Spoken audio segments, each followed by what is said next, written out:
चलिए सभी साथी क्लास में फटाफट जुड़ जाएंगे। बिहार डीएलएड इंट्रेंस एग्ज़ाम 2025 जो आप सभी का साथी 27 से परीक्षा शुरू है और आज की क्लास में हम लोग देखेंगे प्रीवियस ईयर का प्रश्न जो आपके जीके और जीएस के जो इम्पोर्टेंट क्वेश्चन बन सकते हैं उन सारे क्वेश्चनों को आज की क्लास में हम आपके लिए निचोड़ संग्रह लेकर आए हैं जो आपकी परीक्षा के दृष्टि से बहुत ही ज़्यादा इम्पोर्टेंट है। तो आप सभी साथी आज की क्लास में टॉप 100 क्वेश्चन को आप लोग कॉपी और पेन लेकर लिख लीजिएगा। आप सभी के पेपर में साथी सवाल यहाँ से देखने को मिलेंगे बिल्कुल 100% जी। तो चलिए क्लास को बिना देरी किए हुए शुरू करते हैं। अगर आप लोग इस बार बिहार डीएलएड एंट्रेंस एग्ज़ाम को अच्छे नंबरों से क्वालिफाई करना चाहते हैं तो साथी क्लास को बिना स्किप किए हुए अंत तक देखिएगा और उसके बाद आप लोग स्कोर अपना कमेंट करके बताइएगा ईमानदारी पूर्वक जी। ठीक है, तो चलिए क्लास शुरू करते हैं। सभी साथी फटाफट चैनल को सब्सक्राइब कर लीजिएगा और बगल में एक बेल आइकन प्रेस करके ऑल पे ज़रूर आप लोग सेव कर लेंगे जी। देखिए यहाँ पे पहला नंबर सवाल पूछा गया है कि भारत में कौन सा मिट्टी सर्वाधिक है, बताएंगे। मोस्ट इम्पॉर्टेंट क्वेश्चन है परीक्षा की दृष्टि से, तो आप सभी लोग अच्छे से याद रखिएगा। जो भारत में सबसे ज़्यादा सर्वाधिक मिट्टी है, ऑप्शन नंबर ए आप लोग बता रहे हैं, यहाँ पे बिल्कुल सही जवाब है जी। याद रखेंगे, ए ऑप्शन को लॉक करेंगे आप लोग और आगे बढ़ेंगे। चलिए सभी साथी इसी तरह से आंसर करेंगे। प्रत्येक सवाल का उत्तर कमेंट बॉक्स के माध्यम से बताते चलिए। हीराकुंड जल विद्युत परियोजना किस नदी पर स्थित है? हीराकुंड जल विद्युत परियोजना किस नदी पे है? चंबल पे है, गंडक नदी, महानदी, सोनभद्र है। तो याद रखिएगा महानदी। कौन सा? महानदी आप लोग याद रखेंगे। सी ऑप्शन हमारा सही आंसर है। आगे चलने से पहले सभी साथी क्लास को लाइक कर दीजिए फटाफट से। सभी साथी क्लास को लाइक कर देंगे जी और अपने फ्रेंड्स के पास आप लोग शेयर कर दीजिए। क्लास आपका रोजाना शाम को 7 PM पे और 8 PM रोज़ाना आप लोगों को यह क्लास कंटिन्यू अब दिया जा रहा है। तो रोज़ाना आप लोग क्लास में जुड़िए। अगर आपको इस बार एग्ज़ाम को अच्छे नंबरों से क्वालिफाई करना है तो निम्नलिखित में से मध्य प्रदेश का कौन सा शहर सिपहा नदी के तट पर बसा हुआ है? बताइए आप लोग, सिपहा नदी के तट पर कौन सा बसा हुआ है? तो आप सभी लोग अच्छे से याद रखेंगे। यहाँ पे उज्जैन शहर। कौन सा? उज्जैन शहर आप लोग याद रखेंगे। चलिए देखेंगे यहाँ पे अगला क्वेश्चन पूछा गया है आपके एग्जाम में। मणिकर्ण गर्म जल स्रोत किस राज्य में है?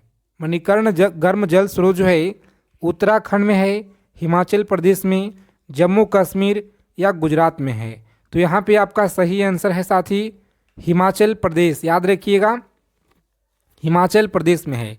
आगे देखेंगे अगला क्वेश्चन पूछा गया आपके एग्जाम में।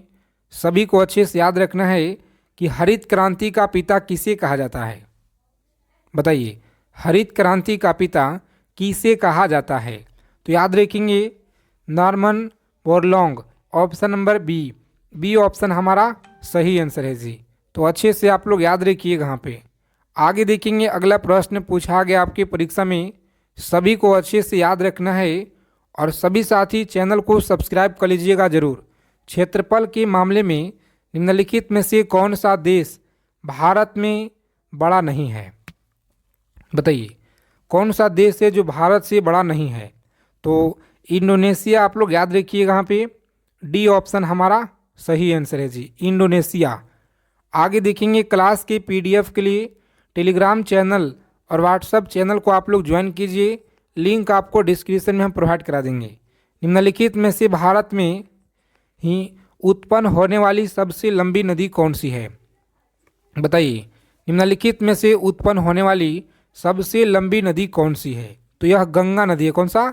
गंगा नदी आप लोग याद रखेंगे जिसका लंबाई 2525 किलोमीटर पूरे भारत में आप लोग याद रखिएगा जी। आगे देखेंगे अगला क्वेश्चन है, सभी को अच्छे से याद रखना पे कि भारत के संविधान का 73वां जो संशोधन है यह किससे संबंधित है? भारत के संविधान का 73वां संशोधन संबंधित है पंचायती राज्य से और पंचायती राज्य का जो प्रारंभ है सबसे पहले राजस्थान के नागौर से शुरू हुआ है। अगला क्वेश्चन है कि नागरिकता अधिनियम कब लागू हुआ? बताएंगे नागरिकता अधिनियम कब लागू हुआ? तो सही आंसर याद रखेंगे 1955 में। कब हुआ जी? 1955 में। आगे देखेंगे साथी, अगला प्रश्न पूछा गया है कि राष्ट्रीय एकता परिषद की जो स्थापना है यह कब की गई थी? बताएंगे। राष्ट्रीय एकता परिषद की जो स्थापना है यह कब किया गया? तो 1961 में। आप लोग याद रखिएगा, यहाँ पे सही आंसर है जी। आगे देखेंगे, अगला प्रश्न पूछा गया है, सभी को बताना है राइट आंसर क्या होगा यहाँ पे। चलिए बताइए आप लोग। प्रत्येक सवाल का आंसर आपको बताने के लिए मात्र 5 सेकेंड का वक्त दिया जाएगा और इसके बाद हम आपको आंसर बता देंगे। निम्नलिखित में से किस राष्ट्रपति का कार्यकाल सबसे कम था? बताएंगे सबसे कम था। सही आंसर क्या रहेगा? तो बी ऑप्शन को आप लोग लॉक करेंगे, जाकिर हुसैन। आप लोग याद रखिएगा। चलिए सभी साथी फटाफट यहाँ पे बताइए आप लोग। 12 नंबर क्वेश्चन है कि राजतरंगिणी में किस इतिहास का वर्णन किया गया है? राजतरंगिणी में किस इतिहास का वर्णन किया गया है? तो ए ऑप्शन को लॉक करेंगे आप लोग और आगे बढ़ेंगे जी। कौन सा है? कश्मीर। आप लोग याद रखिएगा, सही आंसर है। सभी साथी फटाफट आंसर करेंगे यहाँ पे। बताइए आप लोग कि द्वितीय बौद्ध संगीति कहाँ आयोजन किया गया था? द्वितीय बौद्ध संगीति का जो आयोजन है यह कहाँ किया गया था? तो सी ऑप्शन को लॉक करेंगे और आगे बढ़ेंगे जी। वैशाली। आप लोग याद रखिएगा। चलिए सभी साथी फटाफट आंसर कीजिए यहाँ पे कि निम्नलिखित में से किसे एक रात के नाम से जाना जाता है? चलिए बताइए आप लोग, एक रात के नाम से जाना जाता है। ए ऑप्शन को लॉक करेंगे, महापद्मनंद। आप लोग याद रखिएगा। सभी साथी फटाफट आंसर कीजिए यहाँ पे। बताइए आप लोग राइट आंसर क्या रहेगा कि सिंधु घाटी सभ्यता की जो प्रमुख विशेषता है यह क्या थी? सिंधु घाटी सभ्यता की प्रमुख विशेषताएं क्या थी? तो प्यारे मित्रों आप लोग याद रखेंगे पूरा पाषाण सभ्यता। आप लोग याद रखेंगे। जो भी लोग बता रहे हैं यहाँ पे डी ऑप्शन यह गलत है जी। कौन सा होगा? तो शहरी सभ्यता। आप लोग याद रखिएगा, बिल्कुल सही आंसर है। आगे देखेंगे, अगला सवाल है। सभी साथी क्लास को लाइक कर दीजिए फटाफट से। आगे चलने से पहले निम्नलिखित में से कौन सा फसल भूमध्य रेखीय फसल है? बताएंगे निम्नलिखित में से कौन सा भूमध्य रेखीय फसल है? तो आप सभी लोग याद रखेंगे यहाँ पे सही आंसर हमारा बी है। कौन सा? बी ऑप्शन को लॉक करेंगे और आगे बढ़ेंगे। चलिए देखेंगे यहाँ पे अगला सवाल पूछा गया है। सभी साथी अच्छे से आंसर कीजिए यहाँ पे। बताइए निम्नलिखित में से कौन सा एल्युमिनियम अयस्क सर्वाधिक महत्वपूर्ण है? बताएंगे कौन सा एल्युमिनियम अयस्क सर्वाधिक महत्वपूर्ण है? तो बॉक्साइड। आप लोग याद रखेंगे ऑप्शन नंबर बी ऑप्शन को आप लोग लॉक करेंगे यहाँ पे और आगे बढ़ेंगे। चलिए सभी साथी आंसर करेंगे यहाँ पे। 18 नंबर सवाल है आपकी स्क्रीन पे और अच्छे से आप लोग याद रखिएगा। सरहिंद नहर किस नदी पर स्थित है जी? बताइए आप लोग, सरहिंद जो नहर है यह किस नदी पर स्थित है? तो सतलज। आप लोग याद रखिएगा। ए ऑप्शन को लॉक करेंगे और आगे बढ़ेंगे। उपापाच्य क्या है? चलिए बताइए सभी साथी, उपापाच्य क्या है? तो जो भी साथी यहाँ पे बता रहे हैं ऑप्शन नंबर सी ऑप्शन को लॉक करेंगे आप लोग और आगे बढ़ेंगे जी। चलिए सभी को बताना है। यहाँ पे अगला सवाल पूछा गया है कि भारत में बॉक्साइट का सर्वाधिक उत्पादन किस राज्य के द्वारा किया जाता है? बताएंगे भारत में जो बॉक्साइट है सर्वाधिक उत्पादन किस राज्य के द्वारा किया जाता है? तो प्यारे मित्रों आप लोग याद रखिएगा, यह सवाल आपके बिहार डीएलएड इंट्रेंस एग्जाम में पिछले बार भी यह पूछा गया है जी। लॉक करेंगे ए ऑप्शन को, उड़ीसा और आगे बढ़ेंगे। सभी साथी चैनल को सब्सक्राइब करके बगल में बेल आइकन प्रेस करके ऑल पे ज़रूर आप लोग सेव कर लेंगे और क्लास को आप लोग अंत तक देखिए।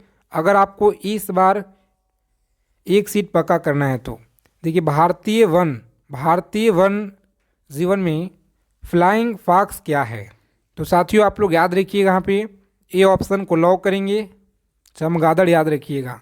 चलिए देखेंगे यहाँ पे अगला सवाल है, सभी को आंसर करना है फटाफट से। बताइए आप लोग, फोबोस और डायमोस निम्नलिखित में से ग्रहों में से किसके प्राकृतिक उपग्रह है? तो मंगल का उपग्रह। आप लोग याद रखिएगा, सही आंसर है जी।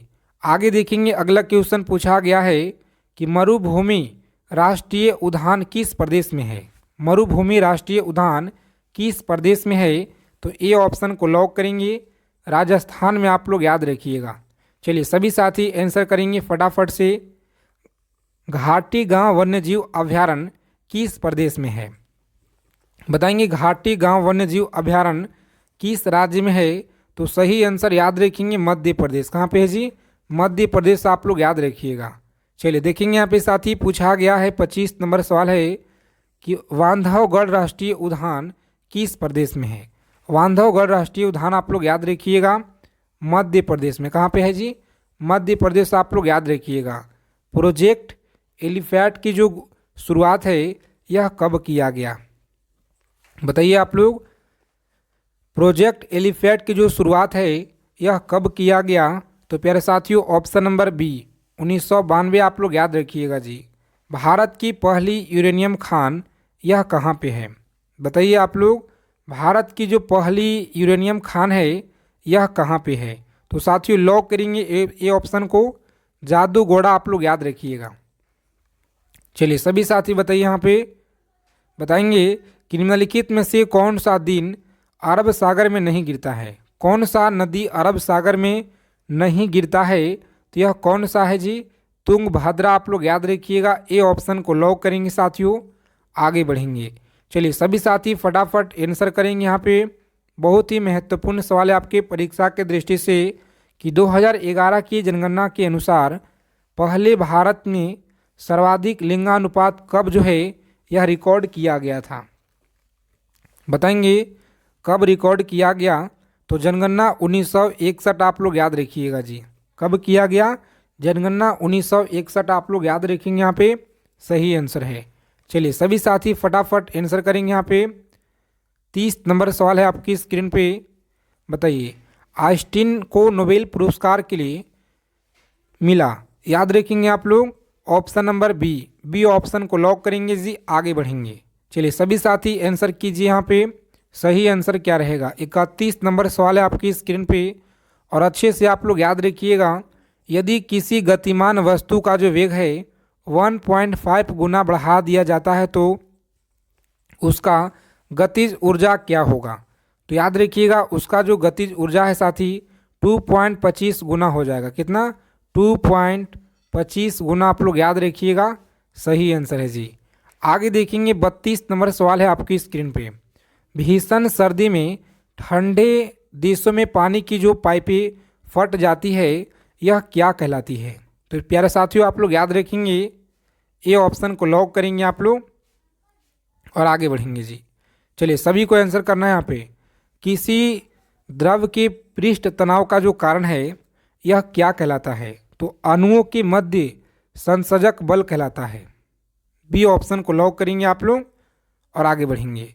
चलिए सभी साथी यहाँ पे बताएंगे 34 नंबर सवाल है आपकी स्क्रीन पे कि निम्नलिखित में से कौन सा रंग जो है सम्मिश्रण दिन और रात के समय सर्वाधिक सुविधाजनक होता है, सुविधाजनक होता है, बताएंगे आप लोग सही आंसर क्या रहेगा, तो हमारा डी ऑप्शन सही आंसर है। कौन सा, डी ऑप्शन को लॉक करेंगे और आगे बढ़ेंगे। चलिए देखिए यहाँ पे पूछा गया है कि सूर्य की जो ऊष्मा है पृथ्वी पर कैसे पहुँचती है, सूर्य की ऊष्मा पृथ्वी पर कैसे पहुँचती है, सभी लोग याद रखेंगे विकिरण के द्वारा आप लोग याद रखिएगा, विकिरण के द्वारा आप लोग याद रखेंगे। 36 नंबर सवाल देखेंगे आप लोग याद रखिएगा अच्छे से, ध्वनि ऊर्जा को विद्युत ऊर्जा में परिवर्तित करने वाले यंत्र का क्या नाम है जी, तो याद रखेंगे सी ऑप्शन माइक्रोफोन आप लोग याद रखिएगा। चलिए सभी साथी आंसर करेंगे फटाफट से। यहाँ पे 37 नंबर सवाल है कि वायु की सापेक्ष आर्द्रता का जो मापन है एवं रिकॉर्ड करने वाला उपकरण कौन सा है, तो हमारा बी ऑप्शन है। कौन सा, हाइग्रोमीटर आप लोग याद रखिएगा। चलिए सभी साथी फटाफट यहाँ पे आंसर करेंगे कि चावल पकाना कठिन होता है, तो याद रखेंगे चावल पकाना कठिन होता है पर्वत के शिखर पे, पर्वत के शिखर पर आप लोग याद रखिएगा, ए ऑप्शन रहेगा राइट आंसर। आगे देखेंगे अगला क्वेश्चन है कि निम्नलिखित में से कौन जो है पृष्ठ तनाव का परिणाम होता है। तो आप सभी लोग अच्छे से याद रखिएगा, यहाँ पे सही आंसर क्या रहेगा। सी ऑप्शन को लॉक करेंगे आप लोग और आगे बढ़ेंगे। कोशिका क्रिया आप लोग याद रखिएगा जी। चलिए सभी साथी बताएंगे यहाँ पे घड़ी के स्प्रिंग में भंडारित ऊर्जा क्या होता है।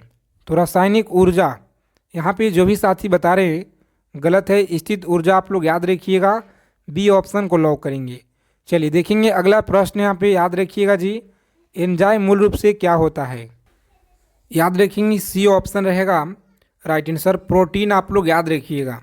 चलिए देखेंगे अगला क्वेश्चन पूछा गया आपके परीक्षा में, बताइएगा शीतकाल की तुलना में ग्रीष्मकाल में अधिक मछलियाँ मरती है। सही आंसर है साथी सी ऑप्शन। चलिए आगे देखेंगे अगला प्रश्न पूछा गया है कि निम्नलिखित में से किस वर्ग के जीव जल्दी प्रजनन करते हैं। तो सही आंसर है ऑप्शन नंबर सी, बैक्टीरिया आप लोग याद रखिएगा। आगे देखेंगे 44 नंबर सवाल आपकी स्क्रीन पे है, पोर्टलैंड सीमेंट का जो आविष्कार है यह किसने किया था। तो साथियों याद रखेंगे सी ऑप्शन को लॉक करेंगे और आगे बढ़ेंगे। चलिए देखिए यहाँ पे 45 नंबर सवाल आपकी स्क्रीन पे है, 1857 के विद्रोह के समय भारत का गवर्नर जनरल कौन था। तो याद रखेंगे भारत का गवर्नर जनरल था लॉर्ड कैनिंग, आप लोग याद रखेंगे सी ऑप्शन। आगे देखेंगे पूछा गया सवाल आपके परीक्षा में, सबसे पहले गृह गति नियम का निरूपण किसने किया था। तो याद रखेंगे आप लोग सही आंसर है बी ऑप्शन को लॉक करेंगे आप लोग और आगे बढ़ेंगे जी। बी ऑप्शन हमारा सही आंसर है। किस प्रदेश में ब्रिटिश के विरोध बिरसा मुंडा का संचालन हो रहा था। तो इस प्रश्न का आंसर आप लोग कमेंट करके बताइएगा, देखते हैं कितने लोग सही जवाब दे पाते हैं। तो अगर आप लोगों को क्लास और क्वेश्चन अच्छे लगे, क्लास को लाइक करेंगे, चैनल को जरूर आप लोग सब्सक्राइब कर लेंगे साथी।